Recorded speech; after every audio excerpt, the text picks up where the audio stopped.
आप सभी का स्वागत है आपके अपने YouTube चैनल जेएम स्टडी में। आज के वीडियो में हम लोग पढ़ने वाले हैं 2009 और 2010 के पूछे गए हिस्ट्री के क्वेश्चन आंसर, ठीक है। वो भी 2 मार्क्स वाले क्वेश्चन जो आपके सब्जेक्टिव वाले एग्जाम पेपर में 100% आ सकते हैं।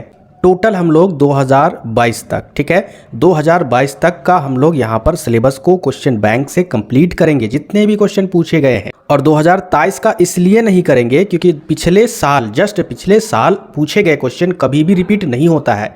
आप 2024 में दोगे तो 2023 वाला नहीं पूछेगा आपके बोर्ड एग्जाम में एक भी क्वेश्चन। अगर कोई यूट्यूब चैनल 2023 वाले बोर्ड एग्जाम वाला क्वेश्चन करवाते हैं तो समझिए आपको वो बेवकूफ बना रहे, ठीक है। और आपको पता है कि जैक बोर्ड ने ऑफिशियल तरीके से अखबार के माध्यम से अनाउंस कर दिया है कि आपका बोर्ड एग्जाम फरवरी माह में होने वाला है, ठीक है, 2024 के। और आपके पास केवल कितने समय बचे हुए? अगस्त खत्म हो चुका है, सितंबर 1 महीना, अक्टूबर 2 महीना, नवंबर 3 महीना और दिसंबर 4 महीना। क्योंकि जनवरी में अगर आप रिवीजन नहीं करते हो सब्जेक्टिव और ऑब्जेक्टिव की तो फिर बेकार हो जाएगा, एग्जाम में कुछ लिख नहीं पाओगे, ठीक है, फिर कंपार्टमेंटल वाला एग्जाम देना पड़ेगा। इसलिए 4 महीने आप एनसीईआरटी खुद से पढ़िएगा, उसको लिखिएगा, लिखने के बाद प्रीवियस सत्र के क्वेश्चन भी कीजिएगा, ठीक है। मेरे द्वारा कराए गए सारे क्वेश्चन को आप नोट डाउन भी कर लेना है एक एक कॉपी में। कैसे नोट डाउन करना है? आप एक कॉपी निकाल लीजिएगा, ठीक है, वहां पर लिखिएगा हिस्ट्री, ठीक है, इतिहास का 2009 का पूछा गया 2 नंबर का क्वेश्चन, ठीक है, तो वो सारे क्वेश्चन आप नोट डाउन कर लीजिएगा। इसी तरीके से हर एक वीडियो का क्वेश्चन नोट डाउन कर लीजिएगा। लिखने से आपकी राइटिंग भी बदलेगी, यानी सुधरेगी, और उससे आपका हैबिट भी होगा क्योंकि आपको एग्जाम लिख कर देना है, इसीलिए लिखावट पर ज़्यादा फोकस कीजिएगा। एमसीक्यू का क्वेश्चन का तैयारी ज़्यादा समय नहीं लगता है, लेकिन स्टूडेंट को सब्जेक्टिव वाले क्वेश्चन की तैयारी करने में बहुत वक्त लगता है। इसीलिए अभी से ही सब्जेक्टिव पर ज़्यादा फोकस कीजिए, नहीं तो पछताओगे। तो चलिए हम लोग आज के वीडियो में डिस्कस करेंगे 2009 के पूछे गए क्वेश्चन आंसर। 2 लिपियों का जिक्र करें जिन्हें सम्राट अशोक के अभिलेखों में उपयोग किया गया है। तो जो भी स्टूडेंट अगर एनसीईआरटी बुक पढ़े होंगे उनको पता होगा सम्राट अशोक के अभिलेखों में पहला था ब्राह्मी लिपि और दूसरा था खरुष्टी लिपि, ठीक है, उन्हीं का उपयोग किया गया था। आगे देखिए दूसरा नंबर क्वेश्चन आपका, विजयनगर साम्राज्य के ह्रास के मुख्य 2 कारणों का उल्लेख करें। मतलब वो 2 कारण आपको बताना है जिसके कारण विजयनगर साम्राज्य का पतन हो गया, ह्रास हो गया, ठीक है, नष्ट हो गया। क्या रीजन था? तो देखिए यहाँ पर पहला था कृष्णदेवराय की मृत्यु, यानी कृष्णदेवराय की जैसे मृत्यु हो गई उसके बाद उत्तराधिकार के लिए उत्पन्न प्रतिस्पर्धा से आपसी कूटनीति बढ़ी। समझिए पहले जैसे इनकी मृत्यु हो गई उसके बाद आपस में ही लड़ झगड़ने लगे उत्तराधिकारी बनने के लिए, ठीक है, आपस में ही, यानी एक गृह युद्ध के जैसा हो गया, जिस कारण इस स्थिति का लाभ नायक अपने विद्रोह द्वारा उठाने लगे। अब ऑब्वियसली आपको पता है कि अगर अपने घर में ही लोग लड़ने झगड़ने लगेंगे, ठीक है, परिवार अगर बिखरने लगेगा, टूटने लगेगा, तो बाहर वाले उसका फायदा उठाएंगे ना ही। तो यहाँ पर वही चीज़ है, ठीक है, जिस कारण से विजयनगर साम्राज्य का पतन हुआ, ह्रास हुआ। आगे देखिए तीसरा नंबर क्वेश्चन, और अगर आपको ये क्वेश्चन सारे इंपॉर्टेंट लगते हैं, वैसे तो है इंपॉर्टेंट, लेकिन अगर आप डेमो क्लास के लिए आए हो कि हाँ ये यूट्यूब चैनल से पढ़ाई होती है या फिर नहीं होती है, और अगर पसंद आता है तो वीडियो को लाइक कर दीजिए, ठीक है, कम से कम लाइक कीजिए, सब्सक्राइब आपकी मर्जी है, करें या फिर ना करें। क्वेश्चन नंबर तीसरा है, भारत के मध्यकालीन इतिहास को समझने के लिए विदेशी पर्यटकों के विवरण क्यों महत्वपूर्ण है? पहले क्वेश्चन को समझ लो, क्वेश्चन अगर समझ में आएगा तो आंसर खुद ब खुद दे दोगे। भारत के मध्यकालीन इतिहास, अब यहाँ पर समझते कि मध्यकालीन इतिहास है क्या।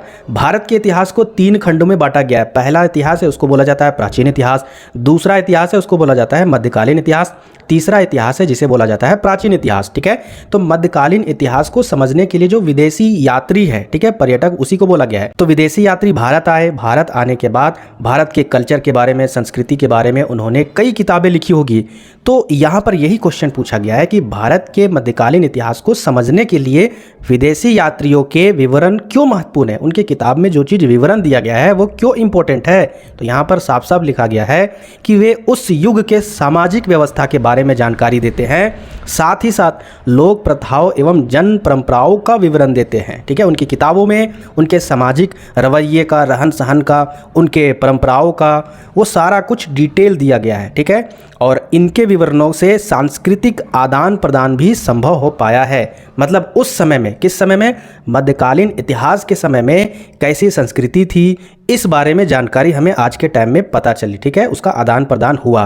तो ये चीज़ यहाँ पर इस तरीके से आंसर को लिखना है। आगे देखिए नेक्स्ट क्वेश्चन 4 नंबर, द्वितीय विश्व युद्ध के प्रति भारतीय राष्ट्रीय कांग्रेस के दृष्टिकोण का उल्लेख करें। मतलब दूसरा विश्व युद्ध जब हो रहा था उस समय जो भारतीय राष्ट्रीय कांग्रेस थी उसका दृष्टिकोण क्या था? क्या उस समय द्वितीय विश्व युद्ध में अंग्रेजों का साथ दिए थे या फिर नहीं दिए थे? उसका कैसा उसके प्रति दृष्टिकोण था? आपको थोड़ा सा बता देना चाहता हूँ, द्वितीय विश्व युद्ध में जो अमेरिका, चीन या फिर फ्रांस वगैरह बहुत देशों में युद्ध चल रहा था, यानी देखा जाए तो अंग्रेजों के बीच में ही युद्ध चल रहा था, ठीक है। पूरे देश में तो युद्ध चल ही रहा था, लेकिन खास करके वाट लगा था अंग्रेज का। तो अंग्रेज क्या कर रहे थे उस समय, भारत जो था वो अंग्रेज का गुलाम था। अंग्रेज भारतवासियों को सिपाही के तौर पर जबरन भर्ती कर रहे थे, ठीक है, द्वितीय विश्व युद्ध में। जिस कारण से जो कांग्रेस पार्टी था, आपको पता होगा कांग्रेस पार्टी एक विदेश पार्टी है, ठीक है, जो भारत में भी मौजूद थी, वो इसके विरुद्ध में था। इस तरीके से भी अगर आप अपने लैंग्वेज में भी अगर आप आंसर लिख सकते हो तो बिल्कुल नंबर मिलेगा, ठीक है। इसीलिए मैं अपनी लैंग्वेज में भी आपको समझाते जा रहा हूँ। कांग्रेस ने भारत के राजनीतिक भविष्य पर स्पष्ट वादों के बिना द्वितीय विश्व युद्ध में सहयोग देने से इनकार कर दिया। ऑब्वियसली इनकार करेगा, क्योंकि जबरदस्ती आप थोड़ी ना वहां पर भर्ती करा सकते हो। आगे देखिए next question 5 number, question number 5 क्या आपका, संथालों को विद्रोह पर क्यों उतरना पड़ा? 2 कारणों का उल्लेख करें। संथाल कहने का मतलब है आदिवासी।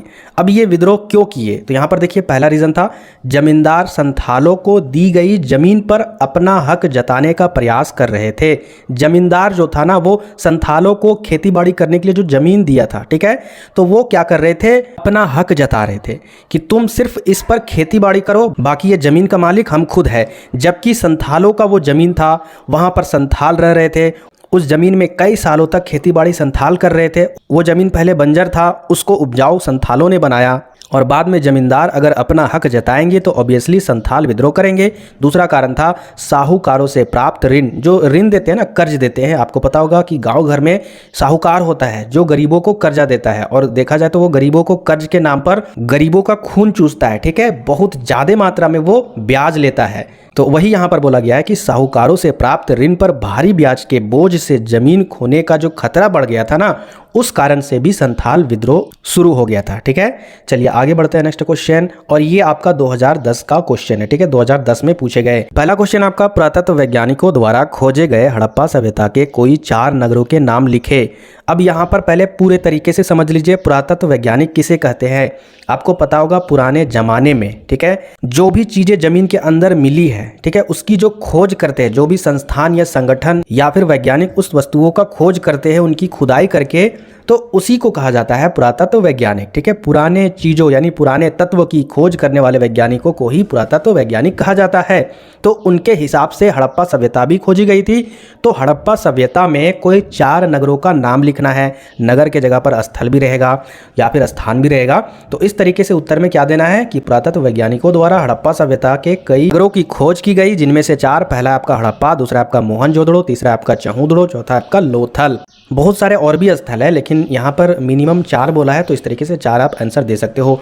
आगे देखिए दूसरा नंबर क्वेश्चन, मुस्लिम संतों की दरगाहों में हजारों भक्त क्यों जाते हैं? तो इसका आंसर है, मुस्लिम संतों की दरगाह में हजारों भक्त जाते हैं क्योंकि वे संत मुक्ति की प्राप्ति के लिए ईश्वर की भक्ति और उनकी आदेशों के पालन पर बल देते हैं।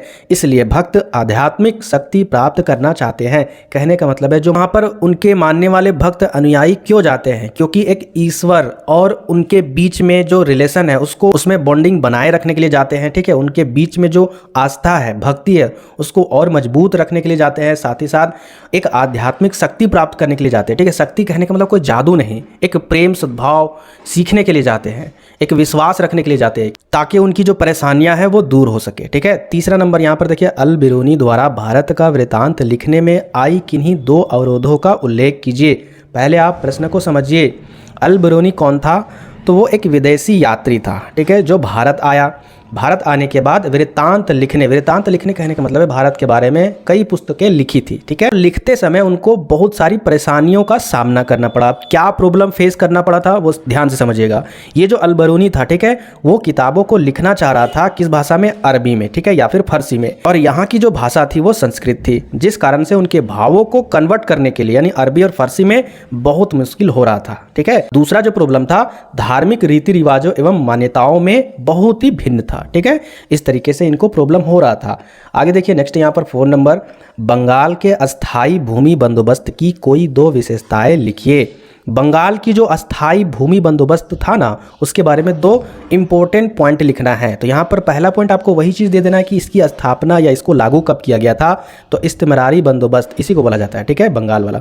1793 ईस्वी में बंगाल के गवर्नर जनरल चार्ल्स कॉर्नवालिस द्वारा बंगाल प्रांत में लागू किया गया था, ठीक है। अच्छा, अब बता देते हैं आपको CUT के एग्जाम में क्या क्वेश्चन पूछा गया था। हमको एक क्वेश्चन याद हो गया, ठीक है।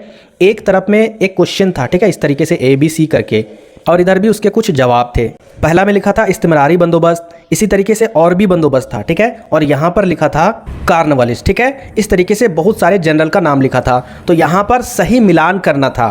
तो यहाँ पर इस्तिमरारी किधर जाएगा, कॉर्नवालिस। तो इस तरीके से अगर क्लास 12वीं को अगर डिटेल से अच्छे से पढ़ लोगे NCERT बुक, तो 100% CUET का एग्ज़ाम अच्छे से निकालने में आपको किसी का बाप भी नहीं रोक सकता। इसीलिए आप लोग NCERT को डीपली पढ़िए अभी। तो यहाँ पर आंसर हो जाएगा पहला पॉइंट में कि इस्तिमरारी बंदोबस्त 1793 ईस्वी में बंगाल के गवर्नर जनरल चार्ल्स कॉर्नवालिस द्वारा बंगाल प्रांत में लागू किया गया था। दूसरा आंसर क्या आपका, इस बंदोबस्त के अंतर्गत बंगाल की संपूर्ण कृषि योग्य भूमि, यानी ऐसा जमीन जिसमें खेती बाड़ी होता था, उस जमीन को जमींदारों को दे दी गई थी, ठीक है। और इस संपदा पर भू राजस्व निर्धारित किया। भू राजस्व निर्धारित कहने का मतलब है जमींदारों को जो जमीन दिया गया उस जमीन में टैक्स भी लगा दिया गया। भू राजस्व कहने का मतलब है उस जमीन में जो खेती बाड़ी होगी तो उस खेती बाड़ी से जो मुनाफा होगा कुछ प्रतिशत टैक्स देना होगा। वही चीज़ यहाँ पर लिखा गया है कि इस संपदा पर, यानी इस संपत्ति पर या संपदा पर भू राजस्व निर्धारित किया गया, जिसे जमींदार निश्चित समय पर सरकार को जमा करते थे,